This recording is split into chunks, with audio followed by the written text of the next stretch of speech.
what happened? And they're like, a car pulled out in front of you right there in front of Bridgestone.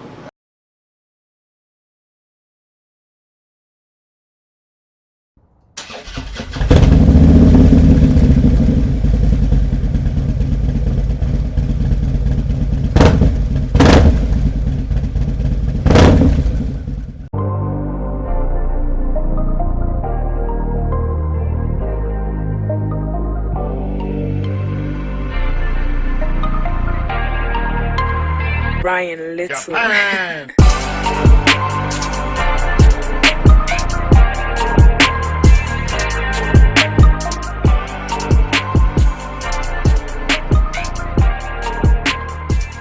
Hey, what's going on, everybody? This is Law, and you're tuned into another episode of Redline Legendz.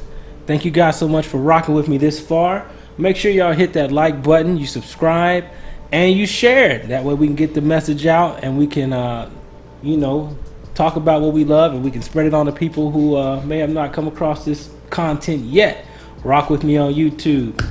Today, we have a special guest. This gentleman actually reached out to me through the Redline Legendz Facebook page.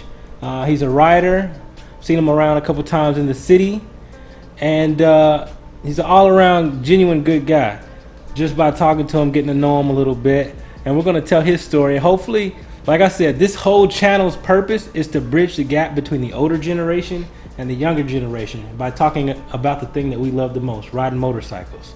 So today, I have ChevyBoy. How you doing, man? How you doing, brother? You doing all right? I'm doing good, man. Hey, we're above ground. Yes, sir. Yes, sir. Hey, man, I really appreciate you reaching out to me. You were actually one of the first people that hit the Facebook Messenger. So I'm like, what's going on? Somebody's messaging me about something. I was like, okay. So I responded back to you, man, and just listening to your story, man, I felt like definitely, just like you did, that this is something that could actually help some other people. So we'll jump right into it, man. I won't keep you long, but we'll go straight into it, man. How did you first get into riding motorcycles? Man, all right. If we're digging deep from the bottom, I was at my papa's house, and we was all, just hanging out. And this, mind you, now I can, think far back. I was about 7 years old, and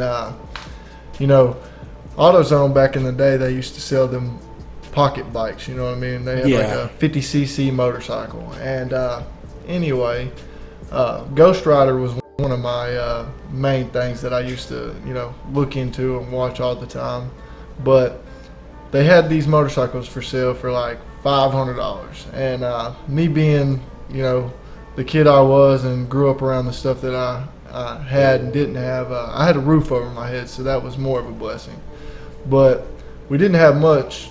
We was less fortunate than others, but I had this passion for motorcycles. I just loved the way they sounded, loved the way, when people was doing burnouts, I used to even tell the cops to do a burnout.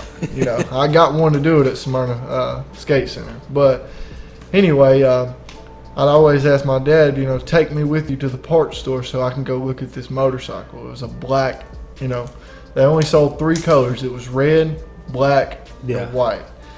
And, I told my dad, just take me with you. Let me go see it, this, that, and the other. Well, I told him, I said, you ain't got to buy me no Christmas presents. You ain't got no birthday presents or anything like that. Just, I want this motorcycle. I want it bad. And he was like, okay. He said, we might take care of you one day, Well, a year went by and whatnot. And it was coming up to my birthday, August 19th. And, my mom, she had me a cake made. I'm pretty sure it probably cost her about $150 somewhere. Anyway, it had a picture of the exact motorcycle with detail, and like had a bunch of pictures made. And I opened up my presents and stuff like this, and got the helmet, got the gloves, and the little shoulder pads. I was young, and my dad always told me that safety was key. It was all about your, what you're wearing and your protection. And anyway, I told him, I said,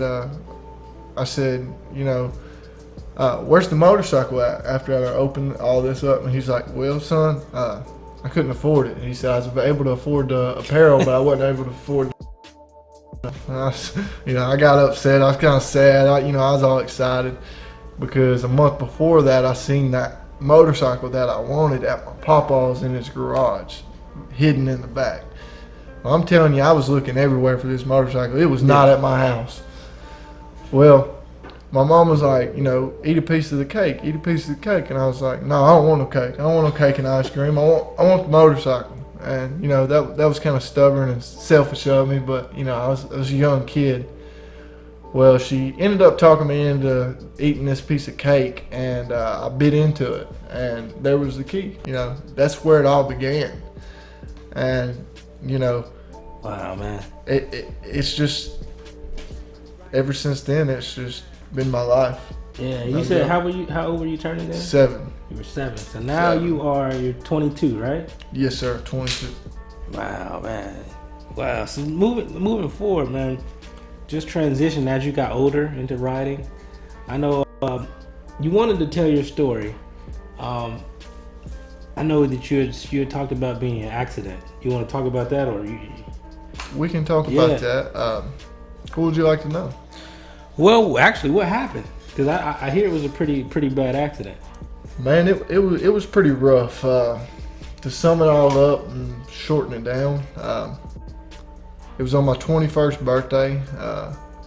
I was going down Broadway right there in front of passing Honky Tonk.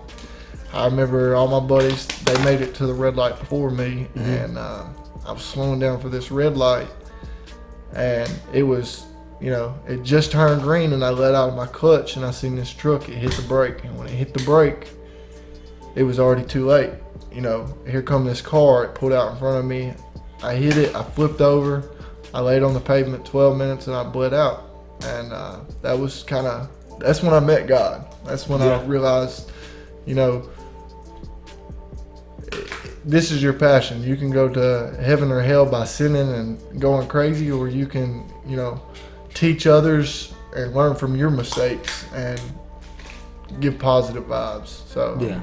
And one of the reasons why I kind of wanted to talk about it is because a lot of times you have people that we lose a lot of good people to riding motorcycles, and here's the thing. This is what's so cool about us meeting each other. We both ride motorcycles, and without even talking about this show, we might say what's up to each other, but we really don't know anything about each other. Right. Redline Legendz is designed to bring all the riders together. Yes, sir. You see what I'm saying? So then when people see you out or they see me out, they're like, oh yeah, I know his story, Yes, sir. And so it brings everybody closer. Yes, sir. So I had a brother of mine that went down, and it was pretty rough. He was in the hospital for a long time, just talk about because you rode here today, in the rain. In the rain, man. I never ride in the rain. Exactly. So the fact that you were still you got back on the bike, and you were riding again. Talk to me about the motivation and what you learned along the way to recovery. Like, first talk about the injuries, stuff that was going on with you, but then talk about how you were determined to get back on your feet and get on these twos. Okay. Well, see, I woke up in the hospital. They told me, you got no insurance, you got a broke leg. Not only that, your bike's totaled. Because you had just turned 21. Just so turned your 21. Insurance, because you had turned 21. Oh, Gone. man. 21, no insurance, and I think at the time I was on TennCare. Yeah. Under my parents and stuff like that. She's got a rod from her. I don't know from where it starts, but it's an 18-inch rod in her back, my mother. But anyway, I woke up to them telling me that, and I said, what I hit? They said a Kia. All things, you hit a Kia. Hey, I totaled it. Totaled the Kia? Totaled the Kia. Never thought a motorcycle would total a Kia, but it totaled it. It split my leg all the way in half. It was a compound fracture all the way in half, right above my kneecap. So it was a different femur break than others. Like when you tell somebody they broke their femur, that's the biggest bone in your body, like the toughest. Well, I broke mine above my kneecap, so I had to learn how to walk again. The worst feeling was putting a sock on. no joke, because I lost all my nerves, so all my foot knew was pain. And I'm telling you, boy, I was a little whiny baby. My girlfriend that I'm with now, the same street I asked her out on is the same street I wrecked on. But she tell me, why are you being such a baby? Why are you like, dude, I can't put a sock on. Like, I'd have to hold it and look away, because I'm telling you, it was worse than the pain that was at my leg. Yeah. I had staples all the way down. I mean, it's from my hip to my knee, like 37 screws. And they're going in all directions. One screw looks like it was just dropped in there. It don't even look like it's screwed in nothing. Which I'll show you the x-rays.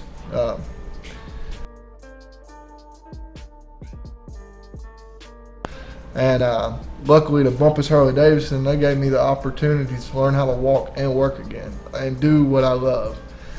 And so that was a big step of what, motivated me to keep me up was Russell. His name's Russell Carter, and he's the parts manager. See, I worked there from January to about June, and that was plenty of time for me to meet. I was hearing all kind of stories on how people got hurt, or they was really interested in my story and what happened. There was actually this girl, she came in there, and her cat died. No, it was her dog passed away, and she wanted to get it a little bell. And I told her, I said I'll buy that for you. I said, the little bells that you're supposed to put on your bike, somebody else is supposed to buy it. Yeah. Well, even though it wasn't for a motorcycle, she was down. She was crying as she was picking it out, and I tried to buy it and she wouldn't let me. Well, she came up the next day with a gift card to I think it was Peter D's out in Murfreesboro, and just pretty much wrote me a whole note on pretty much keep moving forward, and how she thought that I was a good person for doing that. And that was something little, you know what I mean? That's that's nothing really to talk about or anything like that, but she thought that was the world, you know what I mean? And that's kind of why that helped me push forward. It was just like just doing little things like that lit her world up.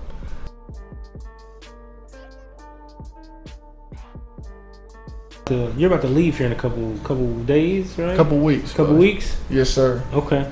So where you heading? Because that's some good stuff right there, man. Man, I'm actually headed to Orlando.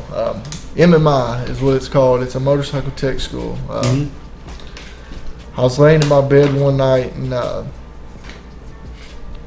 just thinking about how I can make the world go around, because motorcycle wreck made me lose everything. You know what I mean? It brought me to my weakest point.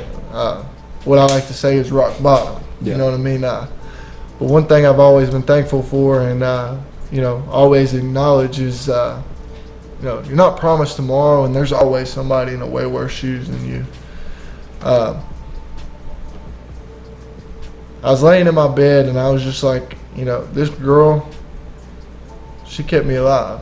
And which is my girlfriend now. Her name's Anna, but she kept me moving and kept me going. Would bring me up when I was down, and just kept me motivated. And I was like, how can I give this girl the dream, that she deserves? How can I give her and make us happy?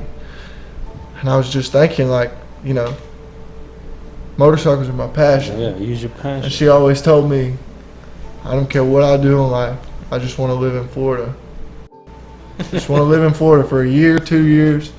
So I was thinking, all right, I've already spent 3 years with another girl that just went down the drain. Why not sign up for college and do what I love? Yeah. And if it don't work out, I still got a piece of paper that says I'm a badass. Right. You know what I mean? Right. Well, I signed up for it. I met the coordinator, or not coordinator, but the recruiter, and she loves me. I told her my story. She said, dude, we're going to do great things. She said, I'll invest in you every penny I got. I've never met this girl a day in my life. But she said, I'll see you the 27th. She said, and she said, I want you to work for me. She said, not only can you go to school for me, but you can work for me at the school. Yeah. And I said, okay. I said, well, let me figure out how I can make all this happen. I was gonna ask you this. This was really one of my last questions. You know, I've been down 3 times. Not nearly as bad as yours, but I did end up in the hospital. I do got a limp now. It's something that happens. Unfortunately, I don't want it to happen, but when you go down, it's a time where when you're stuck in that bed for a while, you have time to really reflect And think. You're able to think, you're able to sit back, and you're able to process things and say, hey, what am I going to do now? You can either make the choice to just kind of give up and accept what it is, or you can say, hey, I'm gonna stand again. I'm gonna, rise to the occasion. I remember when I went down, I couldn't walk for like a month, 2 months. But I ended up going to the gym. I lost a lot of weight. I gained it back. We're going to the gym though, guys. We're still going to the gym. Hey, gym's the way to go. Yeah. But anyway, I went to the gym, man. I was like, I bettered myself. I came out stronger. You know what I'm saying? Mm-hmm. So I guess what I'm trying to say is for everybody that's out riding, we know what comes with the territory. And in the event that you do go down, make sure that you stay positive. Make sure that you everybody's different, so I can't say do the same thing, but stay positive, and whatever you do, you're gonna get back on that bike again. Definitely get back on the bike. If you're passionate about this, you'll find a way back on it. My last question for you, I'm sorry, I don't think I even asked the question. It's all good. Was what advice would you have for somebody who may be down right now? How do they get back on their feet? What should they do? What should they do? Or what advice you have for them? Okay, well, the advice I got is negative vibes scares the money away. Money isn't everything. Your happiness is. Whether you're dealing with an amputation or a mental disorder, saying you hit your head, or whatever it may be, always know you can go up or down. If you go down, your life will go down. If you go up, your life will go up. Motorcycles were built for you to go up and get away from your stress. Mm-hmm. It's not out, you don't get on there upset or, sad or pissed off and think you're going to do, 90 to nothing, or, my daddy always told me, you disrespect the bike, it'll disrespect you. So it's all like a female. If you respect it, it'll respect you. You don't disrespect a female. That's that's a God's given. My advice is ride your own ride, and don't worry about nobody else. Don't worry about showing out, and don't worry about Don't worry about anything but getting better. Don't let a female get down to you. Don't worry about, leaning on family and this, that, and the other. Family is key, but God is key. If you talk to God, He will provide for everything you need. Yeah. And that's what I was talking about earlier. When I met that girl at that car shop, she sent me to God. And when I mean that, she sent me to a church. It's called Hope Fellowship Church. And ever since I went there for the first time, I went by myself. Mm-hmm. My family don't go to church. They don't.